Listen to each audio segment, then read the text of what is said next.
Doing the comprehension means unseen passage करने के लिए, अनसीन पैसेज को हिंदी में हम अपठित गद्यांश कहते हैं। So for doing the unseen passage you have to remember some points कि आपकी जो रीडिंग स्किल है वो काफी अच्छी हो। लाइक अगर आपको कोई पैसेज दिया हुआ है तो आपको उसे देखकर पढ़ने की क्षमता जो है, आपकी रीडिंग स्किल जो है वो अच्छी हो। अगर आप उसे पढ़ लोगे अच्छे से, अगर वो आपको समझ में आ जाएगी, इट मीन्स एनालाइजिंग पावर अच्छी हो आपकी।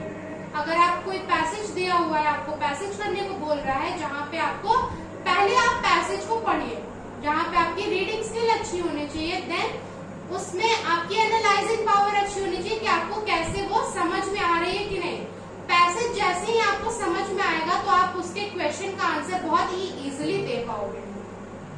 Third thing is that you need to be concentrate. आप कॉन्सेंट्रेट करके उस पैसेज को पढ़िए, उसमें क्या कह रहा है, उस पैसेज में क्या बोल रहा है, उसको समझिए।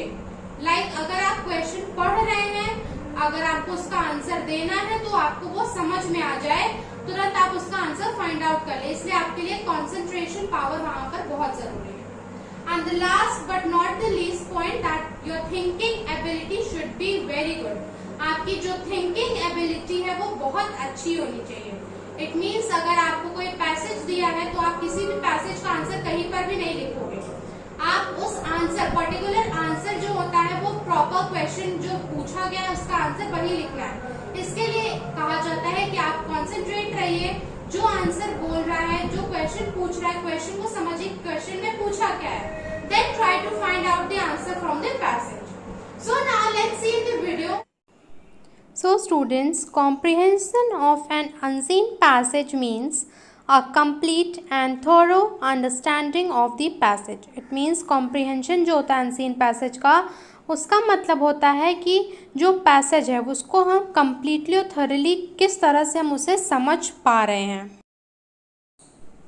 The main object of comprehension is to test one's ability to grasp the meaning of a given passage properly and also one's ability to answer in one's own word the questions based on the passage. So comprehension का main object होता है कि हम किसी person की ability को कैसे test कर रहे हैं कि वो जो पैसेज आपको दिया हुआ है वो उस पैसेज से अपनी एबिलिटी का यूज़ करके मीनिंग कैसे ग्रास्प कर रहा है, मीनिंग कैसे निकाल ले रहा है उस पैसेज की properly.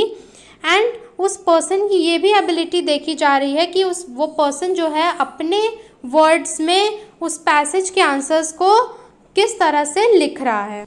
Before attempting to answer the questions on a passage, it is necessary to read the passage again and again so that a general idea of the subject of the passage becomes clear.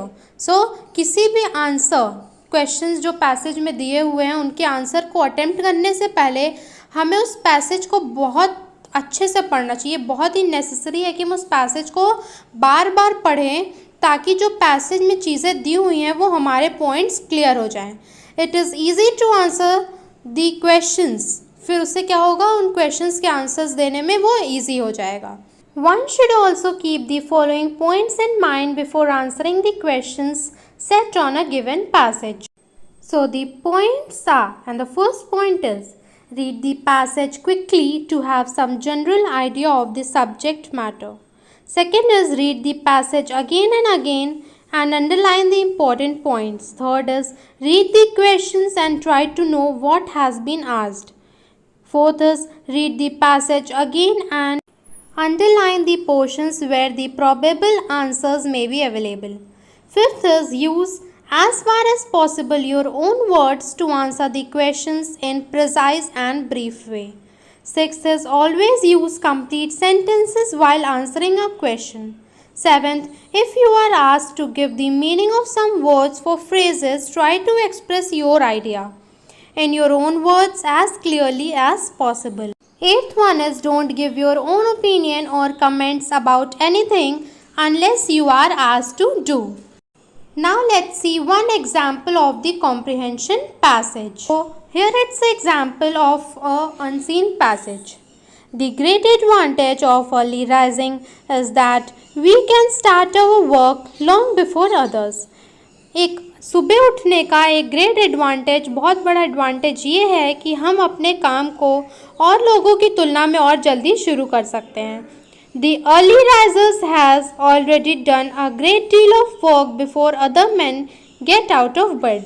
जो early risers होते हैं, जो सुबह लोग जल्दी उठते हैं, वो ऑलरेडी एक बहुत बड़ा काम कर चुके होते हैं। जब तक कि और दूसरे लोग बेड से सोकर उठते हैं उससे पहले ही वो काफ़ी सारे काम वो कंप्लीट कर चुके होते हैं, जो अर्ली राइजर्स होते हैं। During early morning the mind is fresh and no sound disturbs our attention. सुबह के समय हमारा माइंड जो होता है वो फ्रेश होता है और किसी भी तरीके के साउंड डिस्टर्बेंस हमारे को नहीं होती है। The workout in the exercise supplies us with a great deal of energy that help us work hard throughout the day.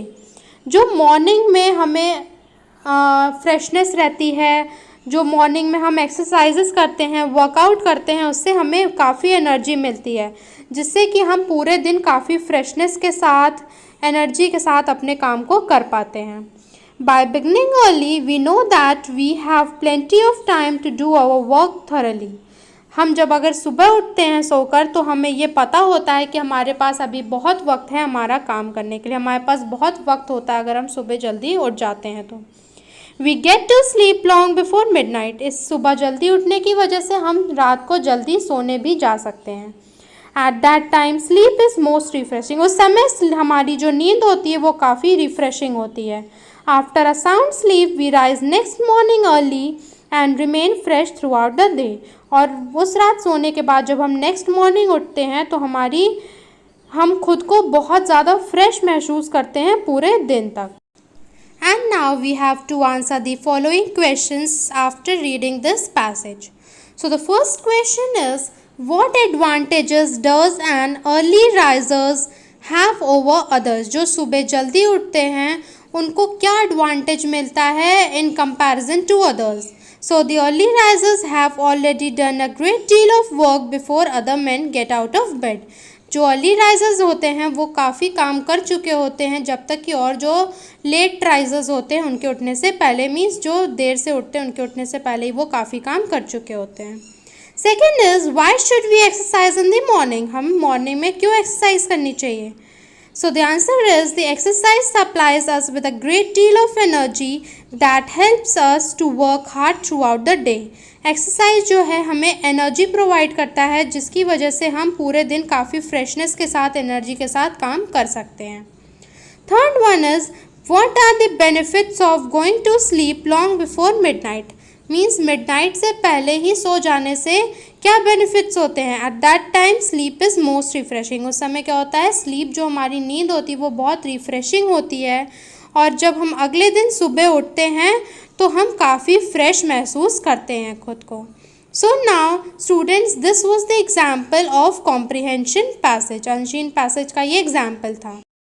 So students, now your homework is that you have to do this passage in your homework copy. यहाँ पे आपको एक passage दिया हुआ है और questions दिए हुए हैं। You have to read this passage very carefully and then you have to answer the following questions. This will be your homework of the day and you have to do this homework in your homework copy. Till that, thank you.